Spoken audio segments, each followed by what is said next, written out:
dundu leen koor gu neex ak Boustan ca Kanam TV. Boustan ca Kanam TV moo leen di ñaanal kooru jàmm. أعوذ بالله من الشيطان الرجيم بسم الله الرحمن الرحيم الحمد لله رب العالمين والصلاة والسلام على أشرف الأنبياء والمرسلين سيدنا ومولانا محمد المكين وعلى آله وصحبه ذوي الرضوان والتمكين رب اشرح لي صدري ويسر لي أمري واحلل عقدة من لساني يفقه قولي واجعل لساني راشدا ومرشدا وفكرتي نور وقلبي أرشدا سدد لساني نوّر جناني صف أماني وزد بلائي السلام عليكم ورحمة الله تعالى وبركاته mbokki jullit ñi mbokki taalibe yi ñoo leen di nuyu di leen ziyaara te di leen ñaanal bu baax baax te ñaan suñu borom barkeelal ñu boo di jëfe say ci weer yi te laqal ñu ko fu yàq yëggut te fulal ñu ko ginnaaw loolu ñu amoon yéene dikkaat ak yéen ci suñu bindu tey mooy tamit ñuy waxtaane ci weer wi mooy xaddis yi mu bokkaat ba tey ci xaddis yi nga xam ne day motal rek mboolem xaddis yi doon waxtaanee ci ñaari fan yi jàll bokk ci xaddis yi nga xam ne ba tey moo bokk ci xaddis yi nga xam ne Seydina Abu Hurayra radiyallahu anhu moo ko nettali muy wax lu jëm ci wàllum koor nga xam ne daanaka génnul li ñu doon waxtaanee fan yi jàll mooy ni nit ki war a fegoo ni mu war a moytoo ni mu war a ñoŋalee ak kooram daanaka rek ci même cadre bi la nga xam ne daanaka day ñëwaat rek di mottali xadis yi ndax waxtaani démb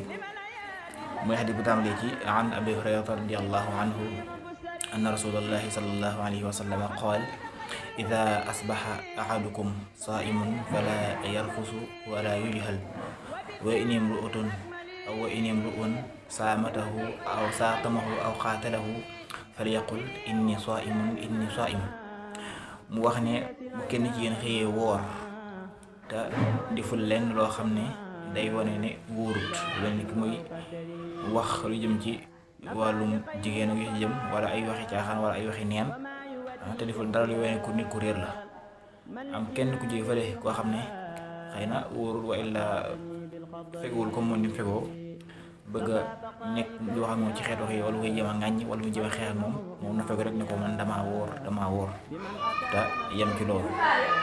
nga xam ne ci loolu day xaw a méngóog ñime benn xadis boo xam ne day xaw a niru boobu mu xadis bi wax ne qaala rasulullahi sallallahu alayhi wa sallam as-siyaamu junna xam ne koor pakk la day fegal nit ci yu bëree yoo xam ne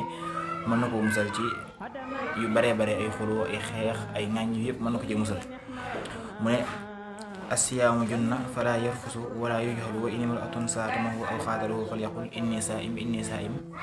daanaka rek lu xaw a nafsul xadis bi waxtaane sànq mu wax ne koor pakk la nit ki bu wooree na fexe ba bu mu def ay waxi caaxaan fala arrafas fala yarfus wala yujhal bu mu jëfe nit ku réer kenn doo xeexal wala boo nga ñaante moom nga ne ko rek man damaa woor ngir mën a fegu jàll suñu borom wax ne la yonte waxoon sallallahu alayhi wa sallam man lam yada qawla zuuri wala amalu bi falaysa lillahi haajatun illa ta'amuhu wa sharaabuhu comme hadis ba ñu njëkkoon a waxtaane nga xam ne xadis yëpp rek daanaka dañuy motalante mais xadis ba tey ci biir xadis boo wax ne wala si nafsi bi yadihi mooy sallallahu alayhi wa sallam mooy wax ne giñ naa ci yàlla nga xam ne sama bakkan ci loxoom la nekk la xaluufu fami saa'imi atyatu indallahi taala min rihil miski yatruku taamuhu wa sharaabuhu min ajli as-sawmu li wa ana ajzi bi wal hasanatu bi asri amsaliha mu wax ne yonent bi sallallahu alayhi wa sallam mu wax ne maa ngi gën ci yàlla mi nga xam ne sama bakkan ci loxoom la nekk mais xeetu gi mu nit ko woor mu gën suñu borom fuufu ngetum misk moom mi nga xam ne dafa bàyyi lekk bàyyi naan bàyyi bànneex ngir man daan ne woor sama mbir la mooy xam ne boo xoon ne kullu amalin aadama lahu illa sawm daan ne as-sawmu li wa ana ajzi bi koor sama mbir la maa koy defal sama bopp daan ne wal xasan bi xasri amsaaliha tiyaaba ja maam du kii ful bu ñu fukk maanaam soo defee benn du lay fay fukk xam ne tey jii dañuy wax sax weer wu ne boo ci wooree ñetti fan dangay mel ni ko wóor weer yëpp mu waral ñu soppoon loolu ñuy woor bis yu weex boo ko diggee mooy